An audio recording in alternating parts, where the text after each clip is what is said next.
Number 9 ذو حسم۔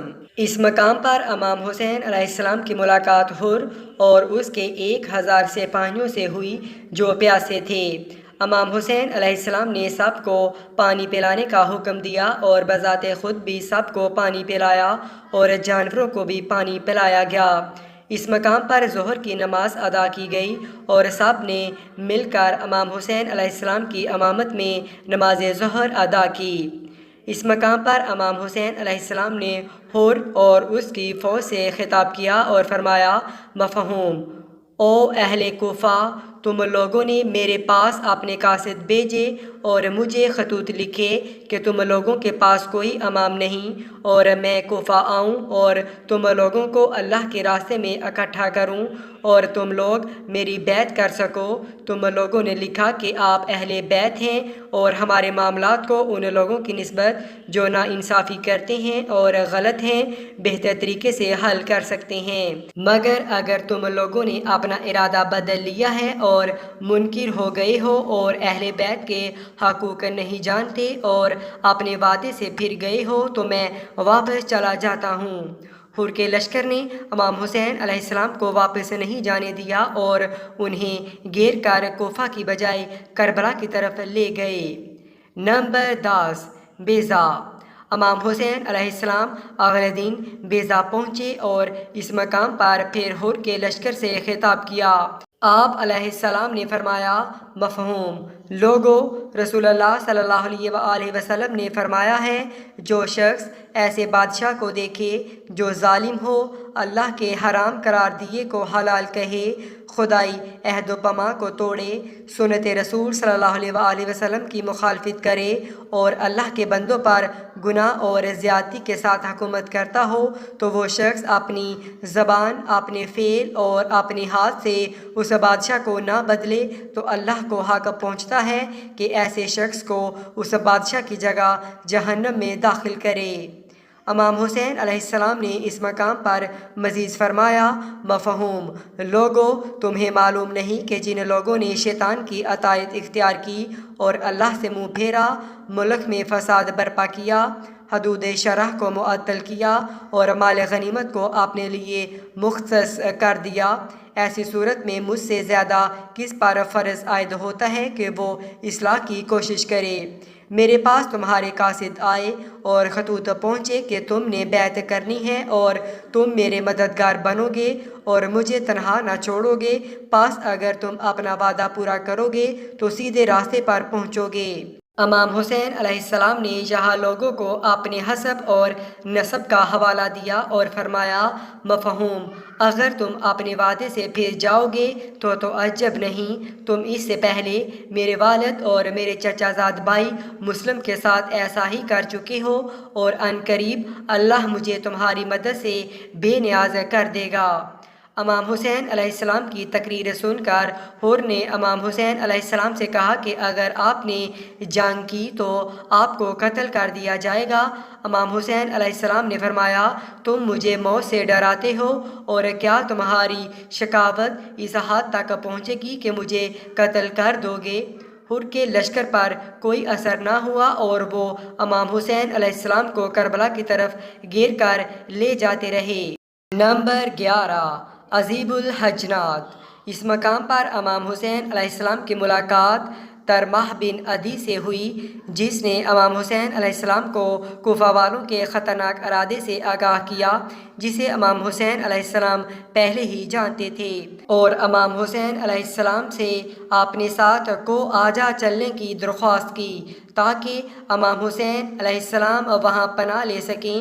امام حسین علیہ السلام نے فرمایا، مفہوم: اللہ تعالیٰ تمہیں اور تمہاری قوم کو جزائے خیر دے، ہم میں اور ان لوگوں میں عہد ہو چکا ہے اور اب ہم اس عہد سے پھر نہیں سکتے۔ نمبر 12 کسر بنی مقاتل۔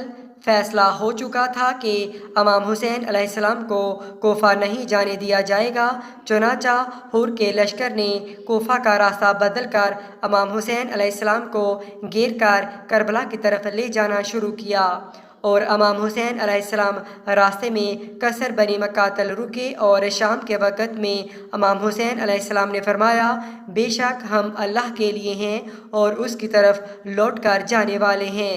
امام حسین علیہ السلام کے 18 سالہ بیٹے علی اکبر امام حسین علیہ السلام کے قریب آئے تو امام حسین علیہ السلام نے فرمایا کہ انہوں نے خواب میں کسی کو کہتے سنا ہے کہ یہ لوگ انہیں قتل کرنے والے ہیں، جس پر جناب علی اکبر علیہ السلام نے امام حسین علیہ السلام کو تسلی دی اور فرمایا مفہوم، کیا ہم سیدھے راستے پر نہیں ہیں؟ نمبر 13 نینوا۔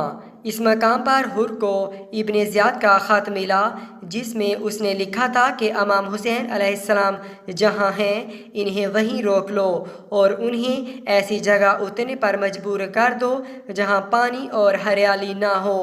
حر نے امام حسین علیہ السلام کو ابن زیاد کے خط سے آگاہ کیا۔ آپ علیہ السلام نے انہیں فرمایا ہم اپنی مرضی سے نینوا میں خیمہ زن ہوں گے، جس پر حر نے کہا کہ ابن زیاد کے جاسوس ہر چیز کی نگرانی کر رہے ہیں، لہٰذا میں آپ کو ایسا نہیں کرنے دے سکتا۔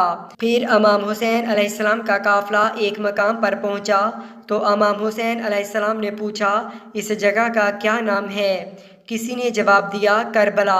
امام حسین علیہ السلام نے فرمایا یہ کرب و بلا کی جگہ ہے، یہ وہ جگہ ہے جہاں ہمیں قتل کیا جائے گا۔ نمبر 14 کربلا۔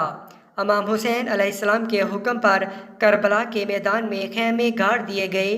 درہ فرات خیموں سے کچھ میل کے فاصلے پر تھا اور یہ 2 محرم 61 ہجری کا دن تھا اور عیسوی کیلنڈر پر 3 اکتوبر 680 کی تاریخ تھی۔ نوٹ: اس ویڈیو میں کربلا کے حالات تفصیلاً بیان نہیں کیے جا رہے ہیں۔ اس ویڈیو کا مقصد امام حسین علیہ السلام کے مکہ سے لے کر کربلا تک کے سفر کے مناظر میں آنے والی چند چیدہ واقعات کا ذکر کرنا تھا تاکہ جو لوگ نہیں جانتے انہیں 1731 کلومیٹر کے امام حسین علیہ السلام کے اس سفر کی تھوڑی آگاہی ہو سکے۔